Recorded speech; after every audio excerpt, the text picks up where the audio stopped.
Is it possible to talk about race and social justice in a productive way?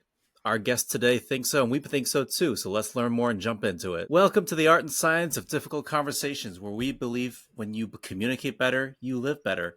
I'm Chris, one of your co hosts, and I work with leaders to negotiate transitions, rebuild trust, and fix broken cultures through hard conversations. And as always, I'm joined by Lucy. I am the founder of Mindfittery, where we work with leaders and their teams using emotional intelligence to communicate a little better. And if you're listening or watching this conversation, we're interested. Let us know how have these conversations gone for you? Did you listen to our politics episode last year? And did you have thoughts about it? How did it go for you? But let us know in the comments. Share what is your experience. Do you just try to avoid it at all costs with everybody because you don't want to touch it at all? But I'm excited. We are excited to have an expert and just a wise person join us. Hilary Giovale is a mother, writer, community organizer, facilitator who's dedicated her life to pursuing justice and equity all around her. Hilary, thanks so much for joining us today. Thank you for having me, Chris and Lucy. It's great to be with you. And what got you so passionate about this idea of justice and equity? Well, this path began for me right around the time I turned 40, which was 10 years ago. And before that, I had been living in kind of a bubble of denial, as I call them in my book. I had been living in segregation from communities of color, which in many parts of our country is very easy to do. Our neighborhoods are segregated. Our communities are totally separate from each other in a lot of cases. And so it's very easy for those of us who identify as white to just be pretty ignorant and unaware of what is going on within communities of color. It's very easy for us to have no relationships or very few relationships with people of color. And so that was the case for me until I turned 40. And then there were a series of things that happened, which when I look back now, I realize I really feel that my ancestors were calling me forward into a process. And something about that invitation from my ancestors really spoke to my heart. And so I began in this process of building relationships with Indigenous peoples and peoples of color. And I began re-educating myself about the history of the United States. And all of that worked together to really change my worldview in a profound way over the last decade. So that's how I got interested in it. And, it's really become a passion of mine. And I also feel that it is an ancestral assignment to do this work and to try to do better than we have in the past. That's powerful that you had that realization, that you were even willing to jump into those conversations. What did you find hard about kind of shifting your entire mindset and approach to this entire outlook? Well, it was hard on so many levels. I would say probably the hardest level was that I had to let go of my old identity. And I had to challenge the sense of self that had been built up my entire life since infancy over 4 decades. And I had to say, even though I'm letting go of this identity that I thought was who I was supposed to be, there is something else underneath that I can become. And I began working toward that person who was trying to emerge. And I became a different person. Honestly, there's really no other way to put it except I became a completely different person. And that was challenging. Mm. Did you have a community that was, well, let me ask you this. How did your existing community react to these changes within you? Well, a lot of my white friends and family were quite puzzled. It's very disorienting and confusing when someone suddenly starts saying completely different things and behaving differently. And, I'm very blessed and lucky that my friends and family stuck with me and they still love me, even though I have embraced some very difficult topics and conversations. And I've also come to realize that not everybody is ready to do that, and that's okay. But a lot of us are ready. A lot of us are interested and curious and ready to begin this process of looking at these things. And so in my work, I've gravitated toward those folks so that we can begin building networks and collaborating and working together on this. Yeah, I'm curious also, when you started seeking out those new indigenous communities and just educating yourself and finding, what did you feel like was the biggest struggle for you in terms of having those conversations or even starting those conversations? I would say the biggest struggle for me was, especially with Indigenous communities, when I started being invited into their spaces and, into situations where they were creating the space. I really quickly began to realize that white culture can be very empty for some of us. We don't Mm, have a culture that is rooted in countless generations on a region of land.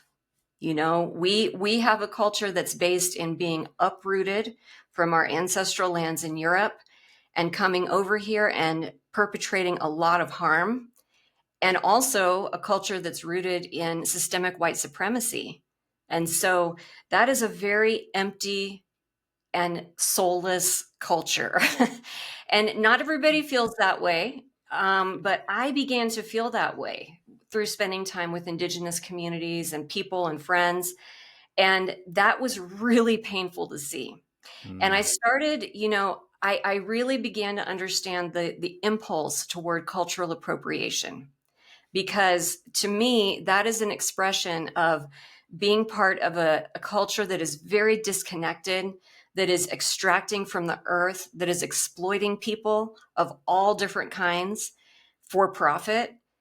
And then when you look toward these traditional cultures that are still connected to the land, to the waters, to the spirit world, it's very easy to want to just take pieces of that and make it our own. So I have grown a lot of compassion for cultural appropriation, in the sense that I understand that we're doing it out of a sense of orphanhood.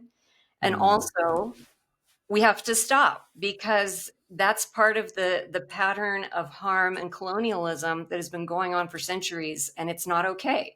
So it's kind of a both and that I developed that understanding about.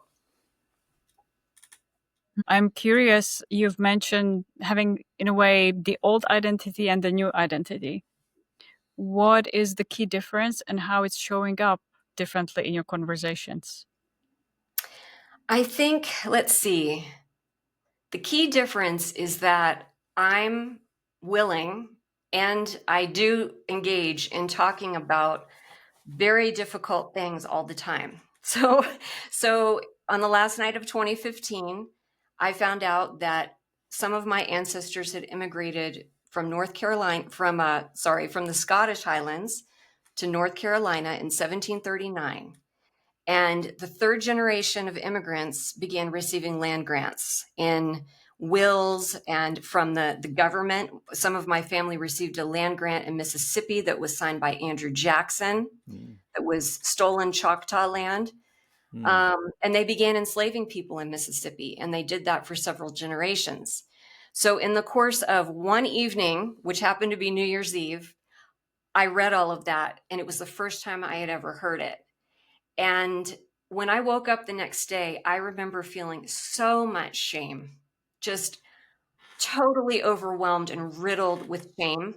And the impulse to hide was so strong. The impulse to never tell anyone, to keep it under my hat, to just avoid it was incredibly strong. But over the coming months, I spent a lot of time on the land where I live, in the land that's now called Northern Arizona, which is Hopi, Havasupai, Diné, Apache, Pueblo land. And the land started speaking to me and saying, "You can't do that. You are the ninth generation of this legacy, and you need to let this move through you, and you need to be willing to change." And so I made that commitment. It was a very deep personal commitment that I made. And so I think that's the biggest change that's happened, is that I have done a lot of personal work to develop the strength to talk about things that are very difficult. And the surprise that has happened along the way is, instead of being ostracized and shamed and, kicked out of settings, which is what you would think would happen when you go Mm. around admitting that you're a descendant of colonizers, what has happened instead is that I've been embraced. I've been shown Mm. incredible compassion, forgiveness, and love. And that has given me the courage to keep going. Oh, that's very powerful. Thank you so much for sharing. It sounds like really transformational experience, almost spiritual, connecting to the land, connected to the ancestors. For those that haven't had that experience or the courage to really go deep, or even the opportunity to really connect to the land, to their ancestors, what would you say they get wrong about talking about the social justice issues? One thing I hear all the time is, I heard it when I was in the beginning of my process often. I would say to people, I'm grappling with this legacy of colonialism and slavery that my ancestors perpetrated. And the first thing I would hear out of people's mouths was, you shouldn't feel guilty about that. And Mm. so that is the statement that I've heard the most. And I've come to see that as kind of it's like a script that is part of white settler culture that we have developed. It's a script to deflect. It's a script to protect us and keep us in a false sense of innocence. And it's not serving us, because no one is asking us to go around feeling guilty. That's not the goal. Mm. That is not the goal. The goal is to work with the guilt, move through it, and come out the other side as a whole and complete human being. And so guilt is natural. It's a normal part of this process when you start working with these difficult topics, but it's not the end. There's much more on the other side of guilt. And so I think we need to stop framing these conversations in terms of guilt. We need to get rid of the concept of that happened a long time ago, let's get over it. That's Mm. a huge mistake and very common. And I think these statements and these thoughts have just developed as a way of deflecting and putting it off so that we don't have to look at it. But that's not serving us anymore. Mm. And the topic of guilt, how do you approach those white folks who have taken that guilt and then turned it around to make it like, this is now about me? This is now about my guilt and not about the entire experience. Right, right. Well, I've done a lot of work with white caucus spaces, and for me, that is an indispensable kind of way to deal with this, because we as white people, we often tend to be very isolated, and in the sense that it's not okay to discuss these things in white culture. It's quite taboo. I mean, I've been shut down many times. Mm. Um, but when we do intentionally come together in a caucus space and let ourselves see each other, see the pain, see the guilt, see the shame, see the grief, see the remorse, see the overwhelm, the frustration, all of it that comes up for us, we are really able to help each other move through it without spreading that into mixed race spaces or into communities of color, because they shouldn't have to bear the burden of witnessing us going through that and helping us. That's not their job. I Mm. feel like it's our job. And I teach a class like that, and there are many classes coming up like that, many white-led affinity spaces where we are coming together to work through our issues together. And that's how it should be for now. Mm. That's the best rationale for a white ERG that I've ever heard.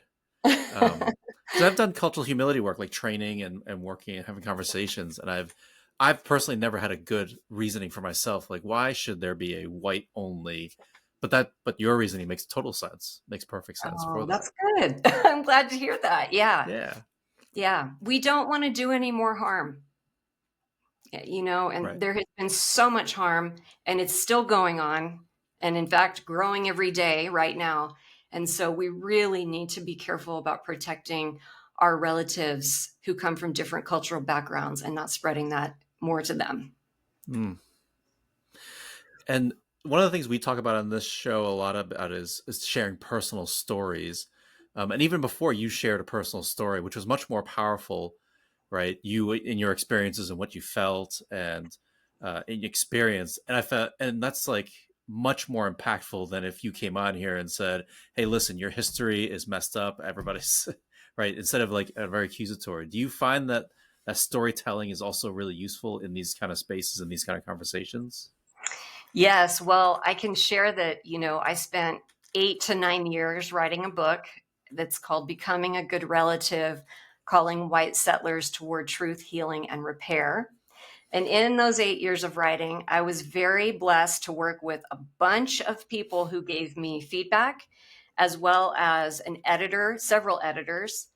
And receiving that kind of input and feedback from people has been invaluable for me, because as I went through the writing process, I heard over and over from a whole variety of folks, the parts of this book where you're on your soapbox and lecturing don't work.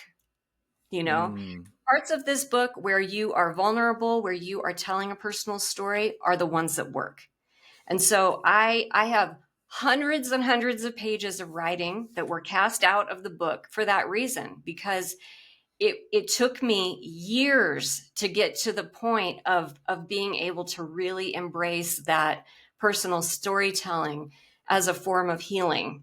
And once I did get to that point, there's no going back because I see how powerful it is. And shaming and blaming people is not going to get us anywhere. That's not the way forward, in my opinion. So Yeah. Yeah. Do you have an example of where a time where you previously approached it from that lecturing soapbox approach, and then you hmm changed it to a storytelling and it made a difference?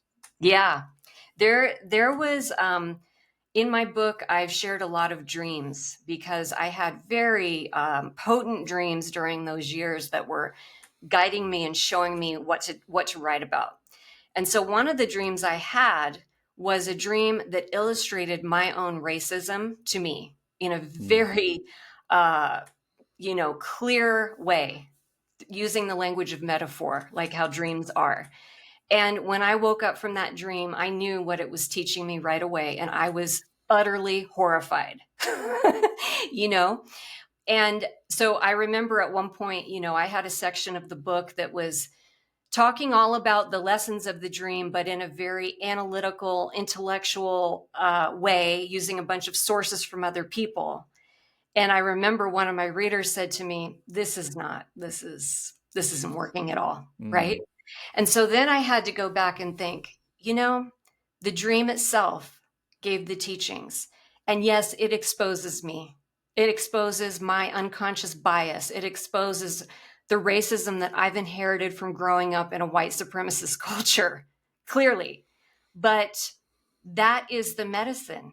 And I asked for the dream as well. I prayed the night before I had it, and I asked for it, and it came. And so it is a duty for me to share it and to expose myself as a way of giving others the courage to look at themselves too.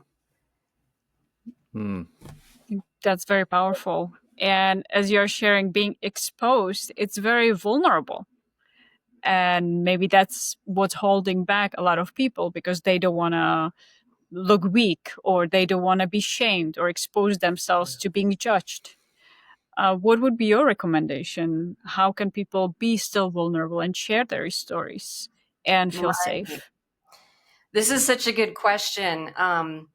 You know, many traditional cultures, which I look to traditional cultures a lot because in my experience, they have the teachings and the knowledge and the wisdom that has been passed down over generations that is needed to repair the very difficult situations that we find ourselves in right now. And so there are ways of learning from traditional cultures that are not extractive or exploitive. And so when I employ those methods and I look at those, and some of them are the cultures of my own ancestry, like the Celtic peoples, I have seen over and over again that protection is necessary. There are many forms of ritual protection that people can use to keep themselves safe and whole and coherent. And I use some of those that I've been taught from various cultures, including my own. So, for example, in the Celtic cultures, like in the Scottish Highlands, there is the idea of a caim, which is a circle of protection that you draw around yourself in a sunwise or clockwise direction. And there's a Gaelic song to put that protection all around you. That's one that I use. So on one hand, protection is necessary. But on the other hand, with vulnerability, it can often feel like we're being chased by a tiger, right? When we think about telling a very vulnerable personal story or exposing ourselves in some way. And over years of working on my book and having multiple panic attacks about what I'm putting in here, I eventually started to realize that vulnerability is strength. And I drew some of that from, the work that Brené Brown has done. But I also drew it from my own experiences of trying it out. So, there were years of writing where I was sitting in my office writing stuff that nobody would ever read. And I was trying it on and saying, could I do this? Could I actually put this out there? And over time, I began to see that the more vulnerable the story, the more it was going to heal me. The more it was going to help release that false sense of identity, the more it was going to help me connect to a sense of ancestry and earth and being grounded and community and real relationships and trust. And so it's a bit of a paradox because it feels very threatening at first. But if you can work through those threats in your own way, then it can be incredibly transformative. Sounds like also being safe within yourself through doing that inner work. That's right. That's a And really being good way to put it. and reconnecting with your ancestors and the traditions as an additional level of safety. But also, it sounds like reconnecting with the value of who you want to be. You've mentioned the new identity. I wonder if that's connected to that sense of safety, as you've mentioned. Yeah. Well, I've been very lucky to have teachers who enabled me to spend a lot of time on the land and by myself and fasting, etc. And through that process, it taught me, there was no human teacher who taught me, but the land taught me, you are more than just this identity that you were given in this human world in a white culture. You are much, much more than that. And we all are. That's true of all of us. We're all, children of the earth. We're all children of the stars. And the way that we're living in modernity right now, it's very easy to forget that. Makes sense. It's not just about the ego, our own small self, but being part of something bigger. Right, exactly. Love it. I want to circle back to something you said earlier, which I thought was interesting. You said that for white people, there's not as a rich a history, like a generational history of traditions. And you just mentioned Celtic history and like this really cool tradition. So I'm wondering, because I feel like there's lots of, maybe in Europe, right, especially there's lots of rich traditions and going back many millennia.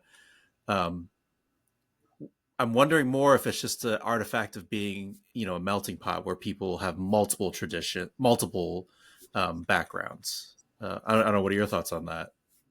Yeah. Oh, that's a great question too. I mean, for me, it ties back to the invention of whiteness as a legal construct. That started happening on this land that would eventually become the United States in the 1600s, where bit by bit, whiteness was engineered in order to consolidate land and power into the hands of elite white men. And it was written into law over time. Before that, there are countless generations of fair-skinned people living in Europe who were not considered white and who had very rich and deep cultural traditions that went back for millennia. Mm-hmm. And when I look at this whole scenario, it's important to look at the long history that was happening in Europe, because, you know, there were millennia of extremely traumatic events that were happening with the Roman expansion, with, you know, the Inquisition, with the witch hunts, with the plague, and with, you know, nation states rising up that would disenfranchise peasants and kick them off their land, with religious battles and religious efforts to disconnect people from the land, from their own culture, and to shame them into thinking that they are not enough, that they are backwards and sinful. And so all of that long, complex European history was embedded in the folks who came over here to land on this continent. They were carrying that with them. And I don't think what happened here could have happened in the way it did if they hadn't brought all of that trauma over here with them and began enacting it on others. Because, you know, that's the way trauma works. They say hurt people hurt people. Mm-hmm. And Yep. you can read a lot about this in the work by Resmaa Menakem. My Grandmother's Hands is an excellent book he's written that explains this much better than I am. But it's a very important shift, because I think a lot of white people in this country right now, we have forgotten. We think that this is who we are, but it's actually not. It is, and it's not at the same time. We need to be responsive to the white privilege we've inherited and try to shift that. And we also need to realize that our people were not always white, and we come from much deeper legacies that many of us don't know about. Yeah, I can appreciate that. I appreciate that what you're describing, the phenomenon of like a pull to, you want like more meaning and pull and like generational history. Because in New England, a big talking point is if somebody can trace their lineage back to the Mayflower. Like that's like for some reason, when if somebody can, they'll drop it into almost every conversation because it's a big deal for them. Right, right. So, you know, that's interesting that you mentioned that, because a lot of the people who have come to me for this kind of work are Mayflower descendants. And by the time they make their way to me, they are no longer feeling the glossy sense of pride about that.